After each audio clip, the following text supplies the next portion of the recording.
Hello, Steve Arts 89. Well, I'm continuing on with my gay movie marathon.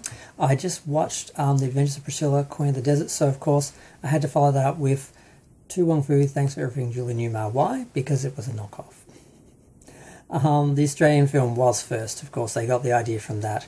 It came out the next year, and unfortunately, although the film was number one at the box office for 2 weeks in the US and made 47.8 million, it cost 30 million to produce, unlike Priscilla, which cost only 2 million to produce. So yeah, it didn't make any money, but it did get a lot of attention. It is a good film. I enjoyed it. It's not really a road movie though. The first half hour is a road movie, but then after that they kind of didn't know what else to do, and then they stranded the characters in a little town.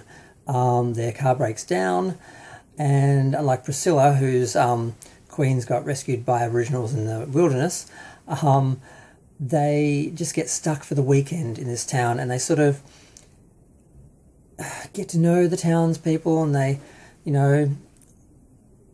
sort of give the town a little bit of a makeover, spread their, drag queen magic and sprinkle that around. And there's a young couple, and they sort of get the girl to sort of embrace her femininity and, attract him. They get one of the older ladies to finally let her feelings known for one of the local cafe owners, and they get the old lady who used to run the town's cinema with her husband who died, who stopped speaking, to start speaking. And probably the main story, of course, is the wife who's being abused by her husband. Patrick Swayze basically smacks him around. And she finds her inner strength and, I guess, fixes that issue. And then they leave the town. That's basically the film.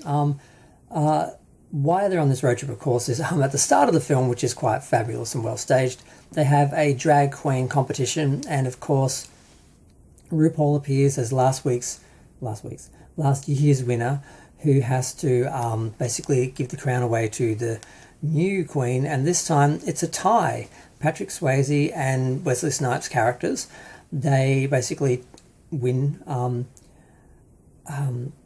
airfare to Los Angeles for the big sort of drag queen of America competition. But one of the runners-up, played by, I can never pronounce his last name, John Leguizamo, I can't pronounce his name, I know, I just butchered it. He's sitting on the stairs crying, and they're like, "Oh, little Latin boy in drag, what's wrong? What's wrong, little Latin boy in drag?" And he's like, I've never won anything, I've always been a loser, I just want, someone to save me, and blah, blah, blah. And they, of course, get the idea to take him with them and to teach him how to be a real drag queen, not just a boy in a dress. So instead they cash in their airfares and they buy a convertible, and they basically drive from New York to Los Angeles. And as I said, in the meantime, half an hour into the film, they get stuck in this town. Now there's another little side story which they kind of play it for laughs. There's a cop that pulls them over, and he hits on Patrick Swayze and sort of starts to attack him, and then Patrick Swayze accidentally knocks him out. They think they've killed him, and they run away, thinking they've just Thelma and Louise the guy. Now he's woken up, and he's a joke because he was beaten up by a girl, basically. He's convinced that these girls were boys, and he goes searching for them. He finds the husband of the abusive husband, meets him in a bar, and works out that the girls are in the town. He goes there, and there is a nice scene where he calls for them to bring the drag queens out. Instead, the whole town comes together and basically says, "We're all drag queens," and he goes away defeated.